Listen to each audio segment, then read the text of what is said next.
Pai do Senhor a todos, gente. Espero que todos vocês estejam bem.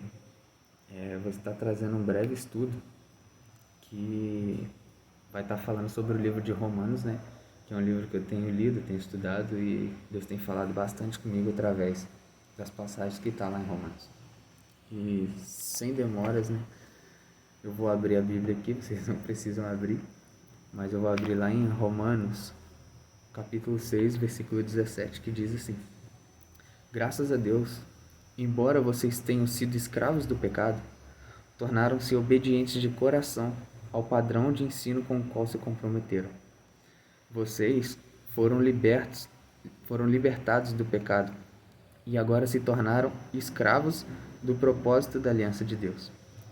Pois, do mesmo modo como apresentaram seus membros e órgãos como escravos da impureza e, em certo grau, de uma ilegalidade após outra, apresentem-nos agora como escravos da justiça da aliança de Deus, a qual conduz à santidade. Versículo 20. Quando eram escravos do pecado, notem bem, vocês estavam livres quanto à justiça de Deus. Preste bastante atenção nesses versículos do 21 ao 23, que diz assim: Que fruto vocês produziram a partir das coisas das quais agora vocês se envergonham? O destino dessas coisas é a morte, mas agora que foram libertados do pecado e escravizados a Deus, vocês produzem frutos para a santidade.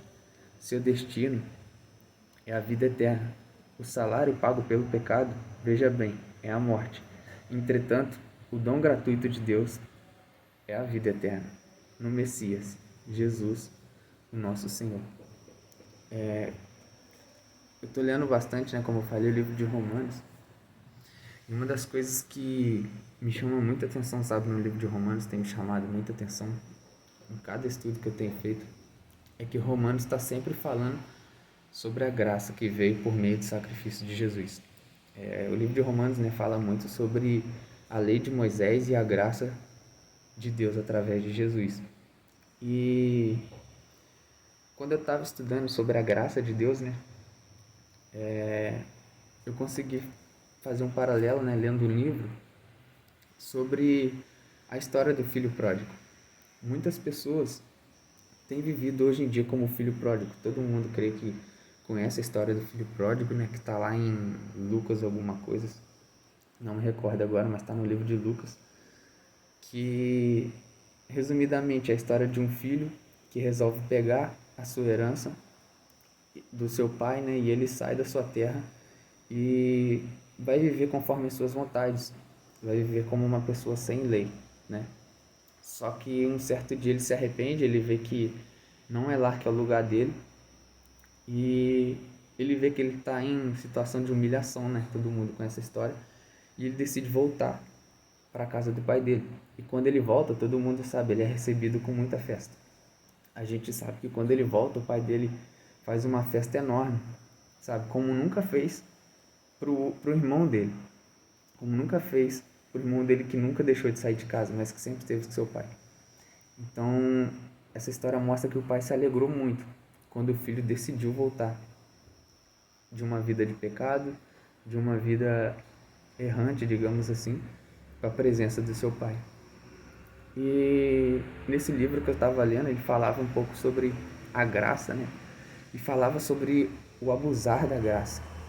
E eu fiquei meditando nisso, Deus ficou falando comigo. Quantas pessoas hoje em dia têm abusado da graça de Deus, Porque antigamente nós sabemos que a lei era algo muito severo. E depois do sacrifício de Jesus, que nós vivemos por meio da graça de Deus, todos os nossos pecados são perdoados.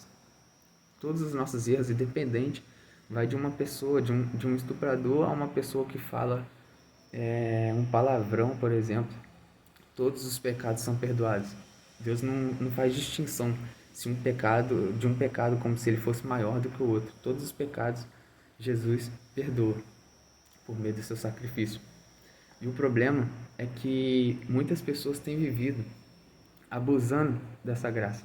E eu fiquei pensando, se o filho pródigo, que é uma parábola, mas trazendo por dias de hoje, assim como se fosse uma história real, Se o filho pródigo abusasse da graça do pai dele e ele pensasse, eu vou sair de novo, vou curtir a vida de novo lá fora, e quando eu voltar, provavelmente eu vou ser recebido com festa de novo, porque ele continua sendo meu pai.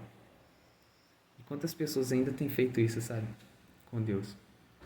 Será que eu e você, nós temos abusado da graça de Jesus nas nossas vidas? Ou será que nós temos vivido um verdadeiro evangelho? Nesse sábado, no nosso encontro de jovens, eu estava falando com vocês a respeito de as duas primeiras escolhas do cristão. A primeira escolha do cristão é decidir ser cristão fora da igreja. Tipo, num colégio, na faculdade, no serviço. A pessoa tem que decidir se ela vai ser evangélica de verdade ou se ela vai se contaminar e se conformar com as coisas do mundo. E beleza, independente dessa escolha que ela tomar, do lado que ela decidir, ela tem uma segunda coisa para decidir, que é mesmo dentro da igreja. Eu falei isso com vocês, que dentro da igreja existem muitas pessoas que estão lá todos os domingos, sabe, todos os dias que tem compromisso da igreja, mas não estão se comprometendo verdadeiramente com a palavra de Deus. Então, quando elas estão na igreja, elas também têm que decidir: eu vou viver intensamente, verdadeiramente a palavra de Deus, ou eu vou estar na igreja, mas eu vou viver uma vida de pecado e abusar da graça de Deus. E muita gente, sabe, a gente acostuma com esse dom da graça que veio por meio do sacrifício de Jesus, e a gente esquece, que o evangelho ele é renúncia. Quando a gente decide ser verdadeiramente cristão, a gente tem que renunciar algumas coisas nas nossas vidas. E eu estava estudando também, e uma coisa que me chamou a atenção, que falou nesse livro, é sobre a travessia do Mar Vermelho. E o que foi a travessia do Mar Vermelho, na época de Moisés? Foi a passagem, do povo de Deus pelas águas.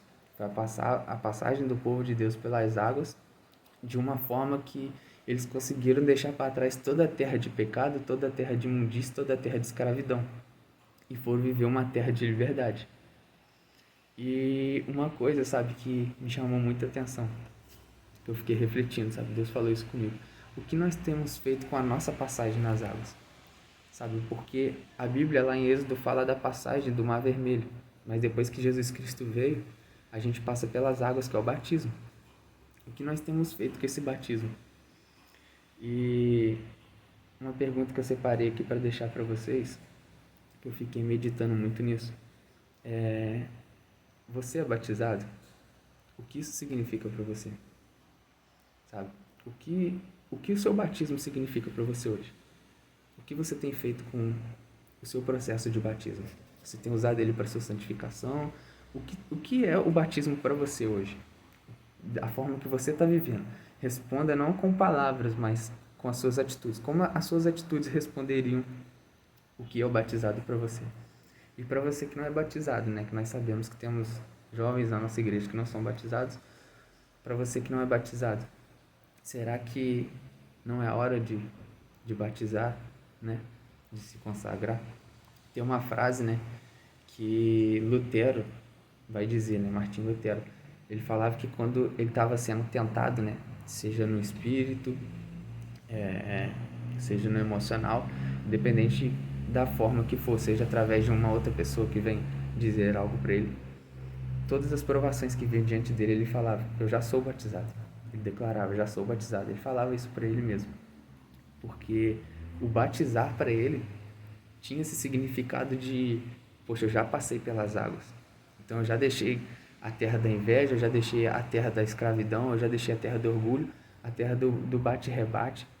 Então agora hoje eu vivo numa terra de liberdade, onde eu vivo uma vida nova em Cristo. Então eu não vou me contaminar com as coisas que chegam até mim, mas eu vou purificar essas coisas com o meu testemunho.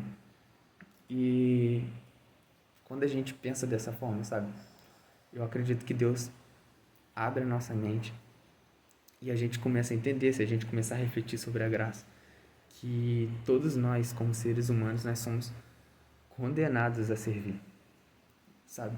Todos nós somos condenados a servir. É forte a gente ouvir isso, mas é uma realidade. Todos nós somos condenados a servir. Por quê? Porque se você escolher servir a Deus, amém. Sabe, você vai se santificar, você vai buscar e tudo mais, você vai louvar ao Senhor, você vai jejuar. Mas se você decidir abrir mão disso, se você decidir ir para o mundo, se você decidir ir na igreja, mas não se consagrar, automaticamente você está servindo, não a Deus, mas uma outra coisa que nós sabemos.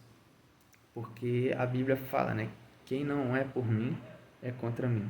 Então, a partir do momento que a gente deixa de servir verdadeiramente a Deus, sabe? Quem nós estamos servindo?